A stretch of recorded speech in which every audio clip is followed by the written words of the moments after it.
apa namanya, dari tadi kan aku sempat bilang tuh ada pasar saham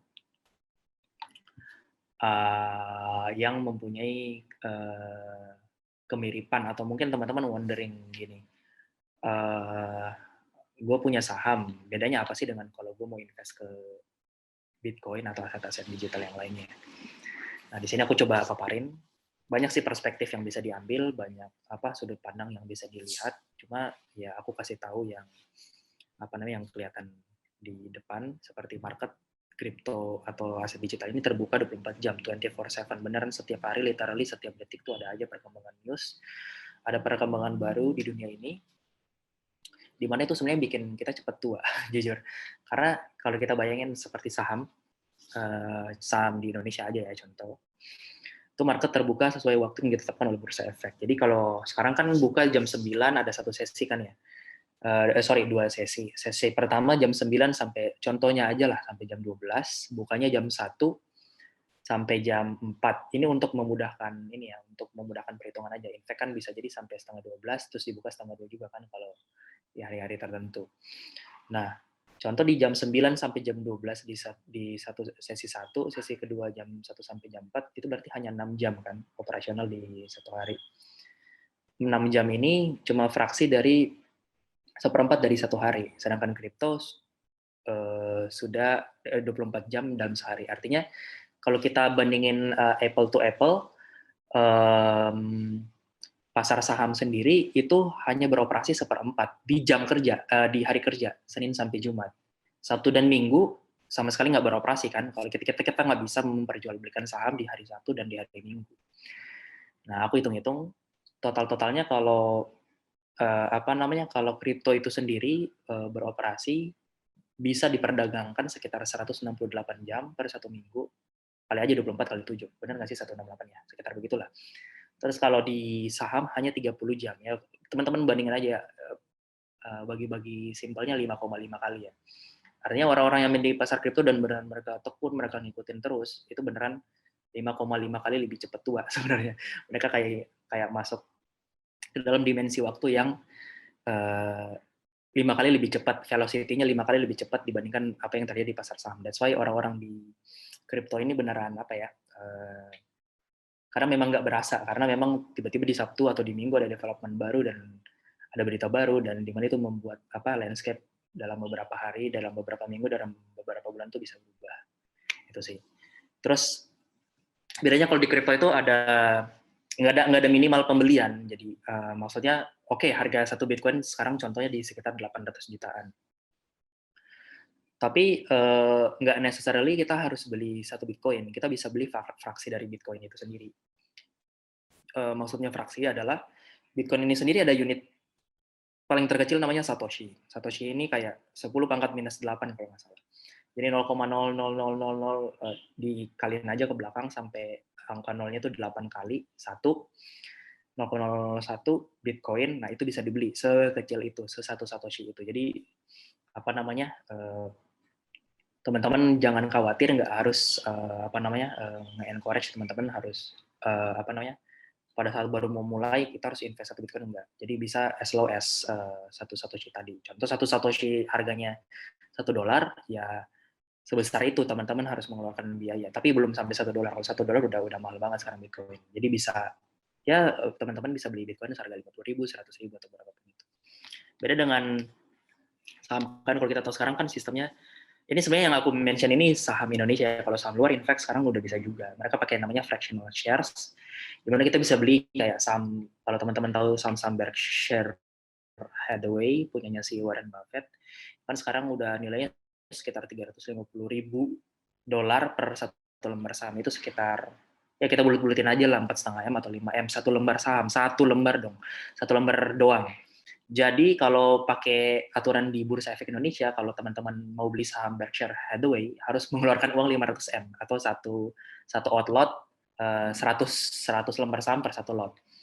Jadi kalau itu sebenarnya aturan dari, balik lagi sih, aturan dari bursanya, aturan dari regulatornya, karena kan mereka pengen bikin akses pasar finansial ini, khususnya di capital market, itu bisa terbuka untuk siapapun saja. Jadi mungkin juga nanti jadi PR juga buat regulator di Indonesia untuk bisa membuka peluang seperti ini tuh sebesar-besarnya. Jadi contoh teman-teman mau beli saham-saham dengan nilai nominal yang tinggi, itu nggak necessarily harus beli satu lot. Itu sih yang mungkin bakal jadi inovasi juga ke depannya. Tapi untuk saat ini yang berlaku masih seperti itu. Jadi contoh teman-teman mau beli saham yang harga nominalnya 10.000, berarti teman-teman harus keluarin uang 1 juta rupiah untuk membeli satu lot saham saham tersebut.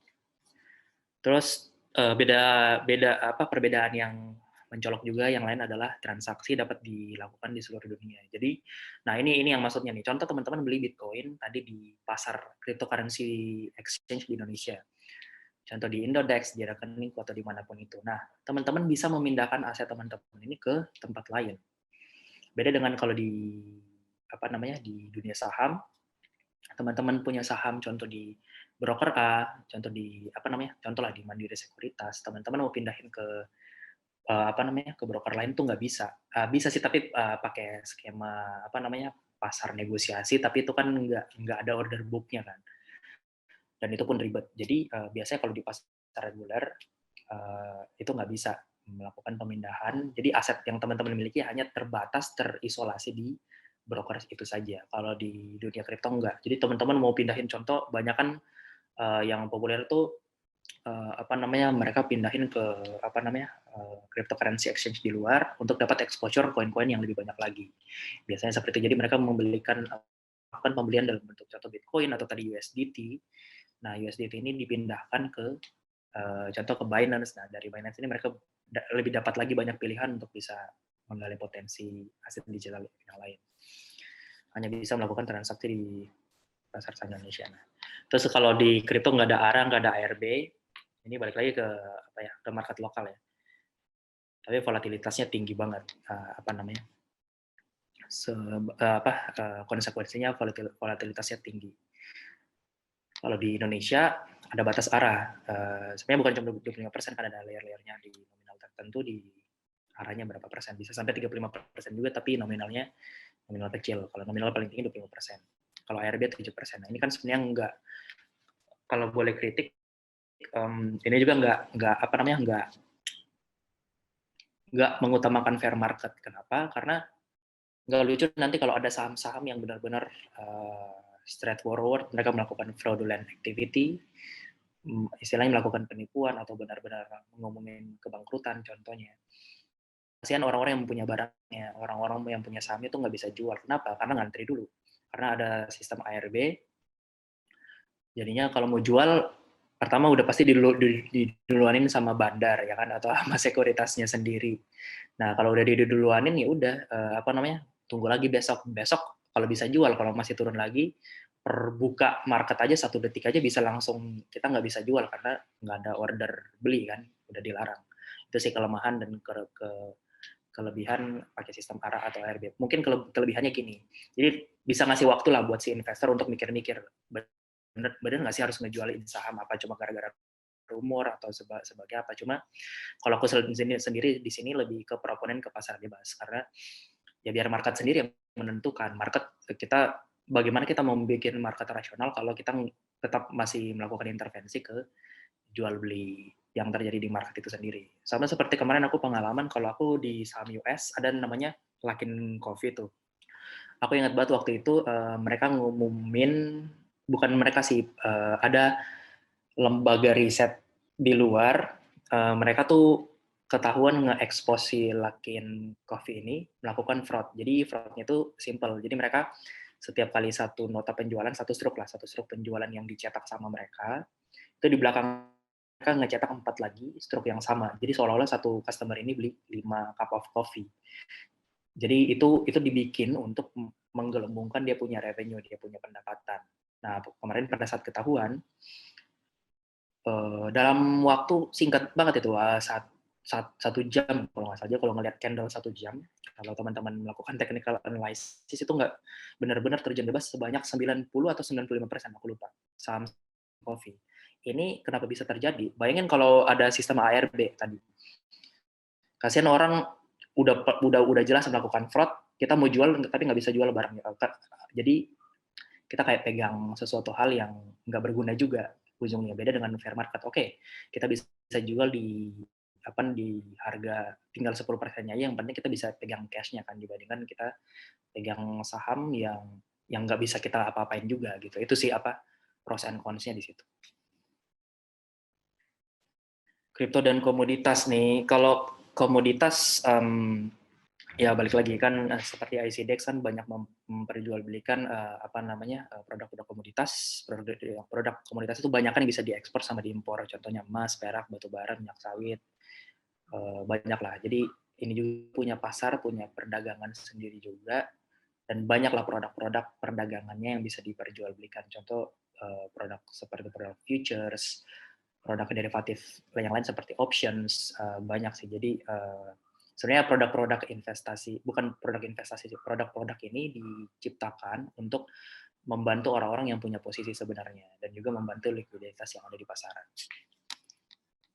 Komoditas yang paling terkenal tuh emas. Kalau teman-teman tahu, ya banyak juga sekarang startup dalam negeri maupun luar negeri menggalakkan untuk bisa beli emas, dapat emas dengan biaya yang sangat murah. Contoh, jadi mereka tuh menggalakkan bagaimana caranya orang supaya bisa convert ke emas ketika ada event-event yang memiliki uncertainty yang tinggi, seperti kemarin kan kayak COVID. Pada saat COVID merebak kemarin tuh sebenarnya emas juga sempat turun, tapi naiknya gila-gilaan juga kemarin. Karena kenapa? Karena wacana COVID ini sampai kapannya itu yang orang nggak tahu. Ketika orang banyak nggak tahu di pasar, itu biasanya emas yang dicari. Itu aja sih kata kuncinya. Tapi ketika orang-orang udah tahu bakal ngapain, emasnya bakal dijual justru. Nah, makanya dari sifat-sifat seperti ini terkenal emas sebagai safe haven.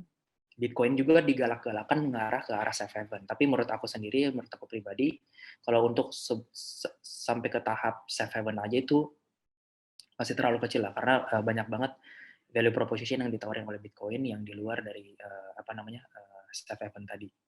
Dan juga di samping itu kan emas, kalau balik lagi ya, kalau ke emas, sebenarnya kan emas itu kegunaannya apa sih? Maksudnya oke sebagai kosmetik, oke sebagai katanya kan kalau astronot mau terbang ke luar angkasa, ada komponen-komponen di dalam pesawatnya atau di komponen di roketnya itu yang harus dilapisi sama emas supaya tahan panas. Itu sih maksudnya kegunaan emasnya tuh di situ sebenarnya. Other than kosmetik. Cuma di samping itu semuanya sebenarnya banyak kan orang spekulasi juga sebenarnya di perdagangan emas itu sendiri.